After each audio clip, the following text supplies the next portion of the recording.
Hello friends, welcome to my channel. இன்றைக்கி வீடியோவில் தக்காளி ரசம் எப்படி ஈஸியாக ரொம்ப சுலபமாக செய்கிறதுன்னு பார்க்கலாம். டேஸ்ட்டு வந்து சூப்பராக இருக்குது. எப்போவுமே நம்ம ரசம் வைப்போம், இது கொஞ்சம் டிஃப்ரெண்ட்டாக இருக்கும். வாங்க எப்படி செய்கிறதுன்னு பார்த்துடலாம். நம்ம சேனலுக்கு நீங்கள் புதுசாக இருந்தீங்கன்னா மறக்காமல் சப்ஸ்கிரைப் பண்ணிவிட்டு கூடவே பெல் சிம்லையும் கிளிக் பண்ணிடுங்க. இப்போ நம்ம ரசம் வைக்கக்கூடிய பாத்திரத்துலேயே ஒரு 1/2 லிட்டர் அளவுக்கு தண்ணி சேர்த்துட்டு ஒரு 4 தக்காளியை வாஷ் பண்ணிவிட்டு இது போல் கட் பண்ணி தண்ணி கொதித்ததையும் சேர்த்துக்கலாம். சேர்த்துட்டு ஒரு 5 நிமிஷம் விட்டிங்கன்னா தக்காளி நல்லா வெந்துடும். வெந்த பிறகு கரண்டியோ மத்தோ வச்சு நல்லா மசிச்சிருங்க. மசித்த பிறகு 1/2 டீஸ்பூன் மட்டும் மஞ்சத்தூள் சேர்த்துக்கலாம். சேர்த்து ஒரு முறை கலக்கி விட்டுடலாம். இப்போ பார்த்திங்கன்னா ஒரு சின்ன நெல்லிக்காய் சைஸ் அளவுக்கு புளி அதை மட்டும் எடுத்து நல்லா கரைச்சி வடிகட்டி இது கூட சேர்த்துடலாங்க.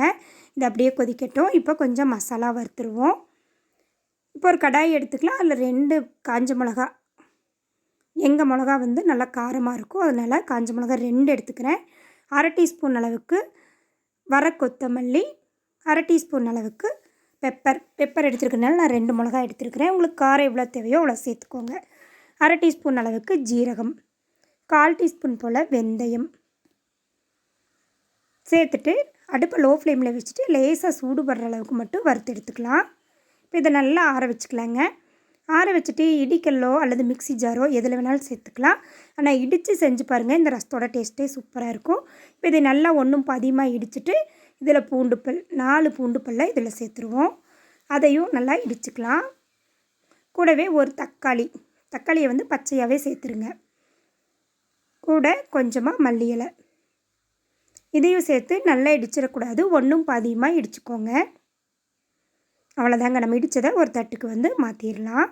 இந்த அளவுக்கு இடித்தா போதும். இப்போ ஒரு கடாய் வச்சுக்கலாம். அதில் 2 டேபிள் ஸ்பூன் ஆயில், தேங்காய் சேர்த்துனாலும் சூப்பராக இருக்கும். 1/4 டீஸ்பூன் ஜீரகம், ஒரு கொத்து கருவேப்பிலை, இது கூட நம்ம இடித்து சேர்த்த தக்காளி, மல்லி, மிளகு, சீரகத்தை சேர்த்துருவோம். சேர்த்துட்டு ஒரு நிமிஷம் போல் நல்லா வதக்கி விட்டுடலாம்.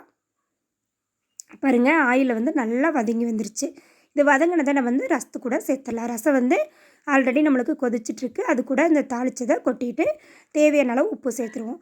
சேர்த்துட்டு ஒரு 2 நிமிஷம் கொதிக்க விட்டு இறக்குனிங்கன்னா அருமையான தக்காளி ரசம் ரெடி.